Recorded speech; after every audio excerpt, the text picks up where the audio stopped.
Coach Martin? Thanks, Claude. I'll open with, I was really proud of our players and the way they competed. We talked about composure and attention to detail. I thought that we kicked butt in the composure department, and we lost the attention to detail battle because we missed a lot of things. Big communication for our guys moving forward is discipline. You know, we talked about it today. Is it a noun or is it a verb? And it's both. And some of our players see it as what they do when they get in trouble, and some of them see it as doing what you're supposed to do when you're supposed to do it. And we didn't do that at a high enough level. Do what you're supposed to do when you're supposed to do it. When you turn the tape on, we got a lot of bad discipline eyes, undisciplined decisions, missed blocks, really all over. I mean, you'd think, well, that was just on offense. That's not the case. We had a lot of busts that we didn't see during the game defensively that really could have cost us or haunted us if we'd been exposed on it. So moving forward, we're really concerned about that, and we're working on us. You know, today is about UAB. I got a lot of respect for their program. I was over there for a lot of years right by it. Bill Clark is a great coach and a close friend. He coached high school football, and I recruited at school for a long time. He got into college coaching. He's been very successful. They've done a tremendous job of recruiting and building talent and winning football games. And I got a lot of respect for their program. They got a really good team. You watch them on tape, you see it. When teams block punts and are really good on special teams, you know they're well coached. And our guys will be excited to play these guys, excited because it's at home, and it'll be the first time we've had a home atmosphere like we expect. So looking forward to getting ready for these guys. Okay, let's just start with questions. Let's just make it simple. Let's Anthony start there, and we'll just come down the road. All right, what's going to answer the question? Tate Ratledge obviously got hurt. Appears he's going to be out for a while. What does that do with the rest of the offensive line? And what are some of the maybe options now you guys be looking for? Not just perhaps of that position, but maybe a tackle with Jamari. Could he possibly move down inside? Yeah, we have the luxury of having some depth. That's probably one of our deepest positions on the team in terms of just sheer scholarship numbers. Not necessarily talent, but just sheer scholarship numbers. We've got a lot of options we can do to move around. Very unfortunate for Tate. I want to say that he's done everything we've asked. He's been such a competitor, you know, and it's going to be a tough 4 or 5 months for him. He's going to work through it. Injuries happen in our game. It's not the same injury as Darnell and Taki. It's different, but it's still a tough injury. So I'm hoping he gets back, and he'll be back hopefully for spring ball in time to get back to work. But as far as where we go from there, we've got some options. You know, Jamari has played at guard and done it some. We've got Owen Condon, Warren Erickson stepped in, did a tremendous job. Xavier Truss, a guy that can play guard. We feel like Broderick is at tackle, ready to go and ready to play. And you know, so we're just going to have to wait and see, because Jamari actually took an extended amount of time where we were going to work him at guard. He worked at center while Warren was out, so he did double duty tackle center, and we really wanted to do double duty tackle guard. And now we'll look at it whether it's Jamari at guard, Broderick Xavier at tackle, Xavier at guard. We'll have all, we have to do that, because if one guy goes down again, it may be a different move. So there's no like, oh, this is what we're going with. I think y'all are always looking for a definitive answer. There is no definitive answer. It's this is what we're going to look at. We're going to look at Jamari, Xavier, both at guard some. Owen and Warren will continue to play guard, but the fear of having Warren and Cedric in there is they're your two best centers. So you got a higher likelihood of losing one if both are playing, and you can't function without a center. Definitely. Kirby, there's been 3 foot injuries in the last month. Is it just coincidence, or is there anything, shoes or something? You know, foot injuries are pretty common in football. I mean, it happens a lot. It's actually been 4, because we've been dealing with Fitz, who's got it as well. But very different injuries. I mean, completely different. So it's been a big study done, and we've looked really hard in the off season. We had somebody come in and speak to the team about making sure guys wear the right kind of cleats, because athletes all want to be fast, and shoes have gotten lighter and lighter, but has nothing to do with Tate's or John's or anybody else's. It's just making sure our guys are wearing the right foot shoe, because every company makes a speed cleat and then a bigger cleat, and you got to fit in your weight category. But our guys have done that, so some of it is circumstance, and a lot of them have been non-contact, so it's not a matter of contact. Coach, with the luxury of hindsight, the way the offense performed Saturday, how did you feel they performed in terms of realizing that Clemson's, you may not see a defense like that for a while? Well, I think you have to be careful because the perception is we didn't score a touchdown, right? And we didn't. So, like, we're a very matter-of-fact judgment. And it's like, okay, well, we didn't score, but why?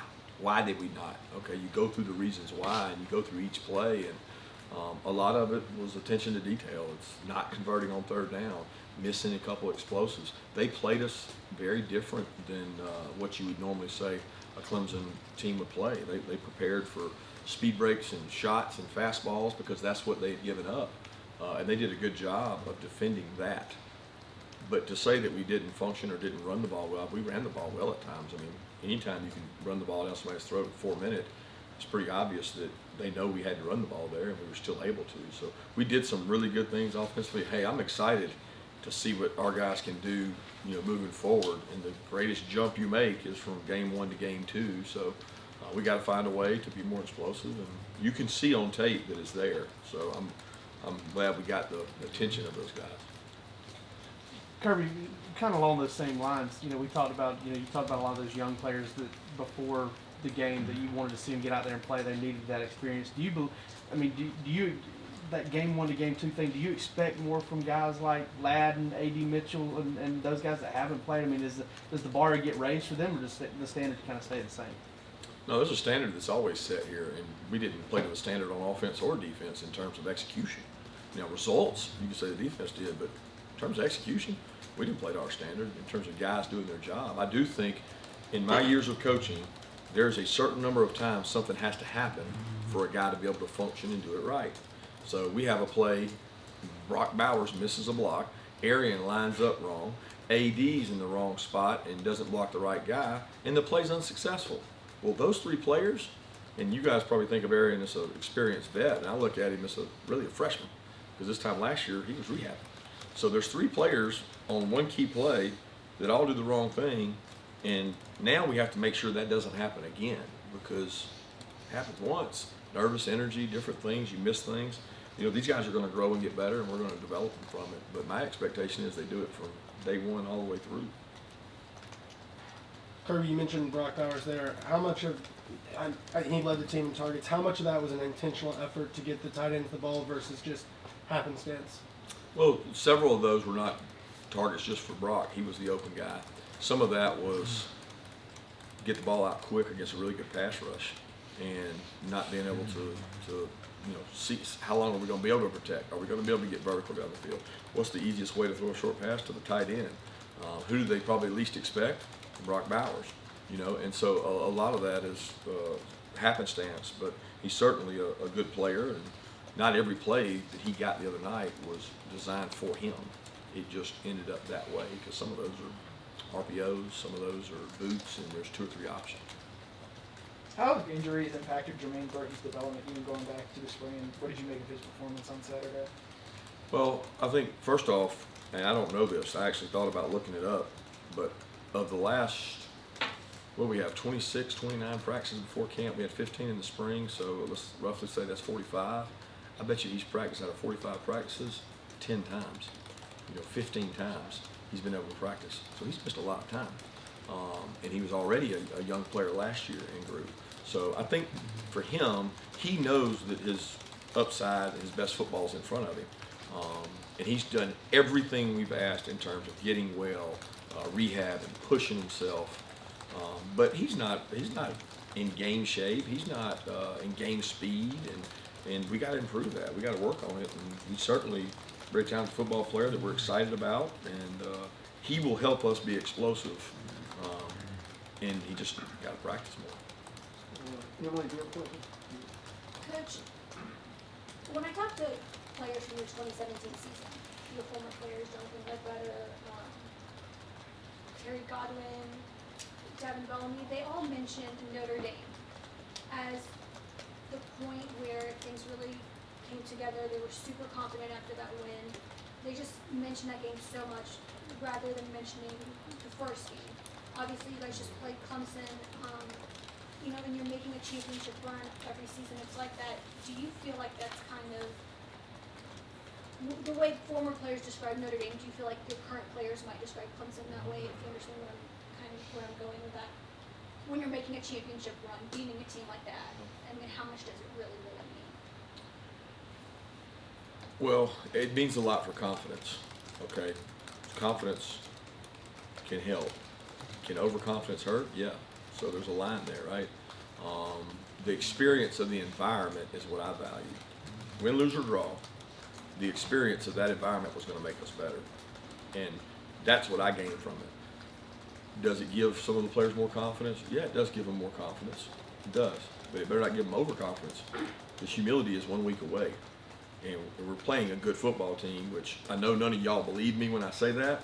I know a good football team, and I know a good conference, and I know a well-coached team when I see one. And watching them on tape, they're very well coached. So I'm not ready to go make Clemson the Notre Dame game of the past because there's a lot of different scenarios about that. I don't see the link as much as maybe those players do. No disrespect to them. I just don't see that as a link. I see it as it was one game. It's over with. Now we're worried about UAB. Yeah, Kirby, I know you just mentioned Burton a moment ago as a potential explosive player, but a lot of people evaluating the offense based on one performance. Can you share some perspective or some light on what JT Daniels was up against as far as Clemson's experience, the schemes, and maybe the weapons he had and didn't have? No, I think all the talk about the weapons he has and doesn't have is mute point. Like that's what everybody wants to talk about, and you can make excuses for me, for JT, for Coach Monk, and whatever. Besides the point, we got good football players. Okay, so we got to take the football players we have and be explosive. It doesn't matter who's out there. That's just pity or something. I mean, we got to be explosive. We got to get better at it. The way they played us, and of what our game plan was to protect JT and get the ball out and have some different protections and do some different things. The game plan was to not get in third and longs. We didn't get in many third and longs. How many sacks did we give up, guys? One. Go check Clemson's average per game. Okay? So the game plan was to be efficient and be in manageable down distances, get the ball out of JT's hands. I feel like we did a good job of doing that. We didn't do it consistently enough to score points. So we have to do that better to be able to score points. Continue on, go ahead. Coach, how important was it to get all four backs involved, and were you satisfied with the distribution of carries in the run game? I don't even know. I'll be honest, I don't even know what the distribution was. I didn't look at it and go, oh, he got this, this, and this. I looked at it as how did each guy do with each carry? Were we efficient when we had to run the ball? When we had to run the ball, we were very efficient. You know, when we had a chance for 50-50, we had some poor ones, and some of that had to do with we had some very uncharacteristic busts on run plays. Like, why in the world would you block that direction on that play? Some of that was youth. Some of that was anxiety. Some of it was inexperience. Some of it was what Clemson did. But we can play much better up front and therefore be better in the run game. But I'm not really concerned with I want the best players to get the touches, and I want the hot hand to be able to get the touches. Our backs are all capable, and they're also incapable if we don't block the right people. Coach, you touched on it a little bit earlier. You've essentially got two classes of players that haven't played in a full Sanford Stadium yet. How's the excitement heading into the first home game, and how big is it going to be for these freshmen and sophomores to see the full force of the Georgia fan base on Saturday? Yeah, I think it's awesome. I think it'll play a little more in our favor because last week was much tougher because there was a split environment. It was, it was just really a tremendous atmosphere. I expect it to be the same way this week, but I think they'll have more confidence being in a familiar place with more of our fans in there. So I'm hoping that cuts down on the, I don't know what you call them. I got to come up with a word for them. These unknown errors that a kid does something 100 times and then he messes it up in the game. And in my experience, it happens. It happens to first-round picks. They just do it until they don't do it anymore. Kirby, you mentioned, attention to detail with, affecting the offense. On the one hand, Whoa. Attention to detail affecting everyone. You're right. Punt return, defense, everyone. Now, you may be asking about offense, but we had attention to detail problems with everything. Right. Specifically about the offense, when you look at that, how much, on the one hand, does it excite you knowing that you're so close to, more explosives and all that kind of stuff, and on the other hand, does it frustrate you, I guess, the same question, knowing that you're so close to busting those plays, but little things are keeping you from that. Yeah, you said it. It's both, right? It frustrates me because I'm like, golly, we did that. We practiced that. We showed that. Look, how can you see yourself doing it here than not doing it here? But it also excites me because it's not a lack of ability. You know, some coaches have to go out and coach, and they couldn't do any better than they did. You know, that's not the case with us. We have the ability. Okay, let's go on down. Mark, do you have a question? Yep. Kirby, how close do you think Karis Jackson and who else did they have that injured? The other receiver that was out. Dom or What's that? Dom? Yeah, Dom. Tell him. How close are they? You're calling him dumb. What can they bring to this offense? You know, just having them back out there. I think in those kind of games, like the other night, it's great to have guys. They've both played in big games, right? So to have that kind of experience is great. I can't answer. I mean, Dom is really close. He's going against our defense. He's going to scout offense. He's getting closer. It's a confidence factor for him. It's feeling comfortable going out there, knowing what to do. And Kier's the same way, guys. But you know, it's just not as simple as we're getting him back next Wednesday. You know, it's a feel. And with Kier's injury, it's not a straight line injury. It's a plant and cut injury. And I mean, there's nowhere more at position wise that you have to accelerate, plant, and cut than be a wide receiver. And I want to get him back as much as anybody, but he's not yet, and we're going to be patient to make sure they're full and ready to go. Roddy, do you have one? Yeah. Go ahead. Two questions. You mentioned the Clemson defense, and I hate to rehash it, I ain't going to look forward, but what did they do in the second, third quarter that kind of stymied your offense? Because it seemed like the first and fourth were better, and I think you targeted Mitchell twice and got 2 pass interference calls. Is that something you guys talk about on the sideline and say, hey, let's go to him again? First one, they really didn't do anything different. I mean, we always say it's about what we do, not what they do. Everybody wants to make ooh, man, they had good second, third quarter. They must have had some new calls. No, they did the exact same defenses, changing them up and mixing them up. It's like pitching. So if you pitch well and you change it up, you're going to strike somebody out every now and then on a pitch that he wasn't expecting. They hit some good calls against things, and we did things to self-inflict wounds during both of those. So there's nothing that I can say they did great. They played soft zone. They sat back and didn't give us a lot of shot opportunities and made us execute down the field, which we didn't do at a high enough level. And then the other part you asked about was AD. Yeah, so some of that's dictated, some of the people misunderstand. I mean, some of that's dictated by look, by favorable matchup, by RPO. So you say, well, you got 2 PIs, targeting more. There were a couple targets that we didn't find the ball, or we were off, we threw him 2. You know, there were incompletions. So there was one that was not a PI that I know was on our sideline that sailed over his head that we didn't find. So we got to be sure we're targeting the right guys, the right amount. I do think he's going to be an explosive player. He's going to be a really good player. But I compare that game for him to Jermaine Burton's Arkansas game, where, you know, it was his first game out there, and I thought he did a good job of drawing the PIs he got, but he could have done a lot of other things better. You got a hand up over here, go ahead. Maybe kind of talk about Jake Martin's performance and how some of his punts inside the 20 helped change Clemson's momentum maybe on offense. Yeah, I thought he had an elite kick of 50-something yards with a 5-something hang. I mean, that's just, people don't do that. 53, 55-1 hang or something. It's like crazy. And he had some really big punts. And then the ones that got down, he actually missed his field zone on a couple of those, and Arian Smith made phenomenal plays. So I want to give Arian some credit. And we come in this room and we sit here and say, okay, Camarda, what is your percentage of down inside the 20? And our goal is for him to hit like 70%. And since he's been here in his career, he's batting about 75, 80%. And he doesn't do that alone, guys. That ball doesn't stop and not roll in by himself. So he has gunners and people out there that have to, we practice that really hard. And I think Coach Hartley does a great job teaching it. And we were able to down, I guess, 2 or 3 in there. Got time for a couple more. Y'all get your hands up. Go ahead, Dash. Coach, speaking of players who were playing their first game, Kelly Ringo was one of those individuals. Had the 2 PIs called over. What do you think of his performance? I think that Keely's a really good player that works really hard. I'm excited to see his future. His performance could have been better. Seth? How is Ron and pales in importance, but since it didn't look like you missed anybody, is that kind of credit to the protocols and vaccination rate on the team? Ron's doing good. He's had a tough run. You know, Ron's the hardest worker I've ever met in my life, and he's never not been at this building on any day. He's never not been here 2 days in a row, including spring break and off time. And it's killing him, I think, to not be here. And his health seems good, and hopefully he'll be back. But I'll be honest with you guys, I'm as concerned as I've ever been, and because we've got, I mean, we have 3 or 4 guys out with COVID, and we have a couple staff members that have been out with COVID here recently. So for us, we're at our highest spike, and people are talking about vaccination.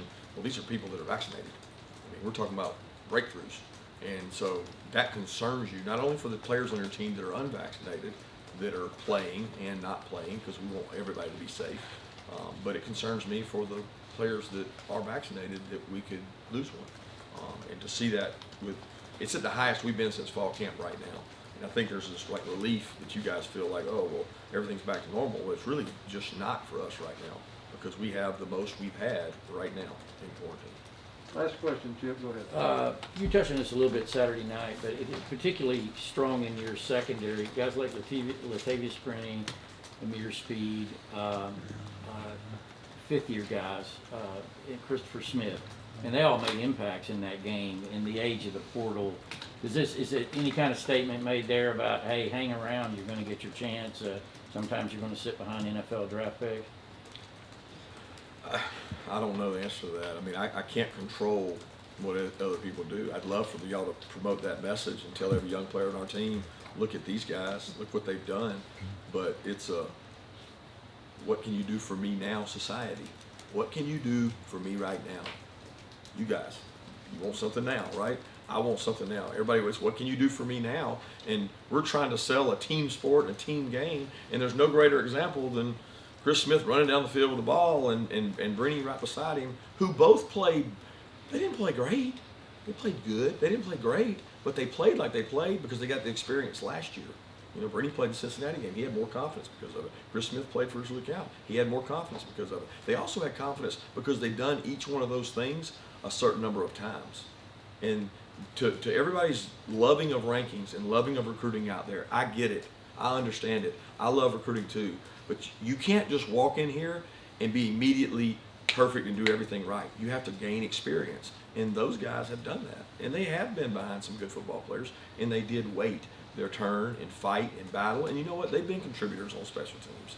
So that really is the model that it's supposed to be. But in the world we live in now, it's show me playing time or show me the door. And we try to recruit the kids that want to be at Georgia for a long time because it gives you a chance to be successful when they are older. Thanks, everybody.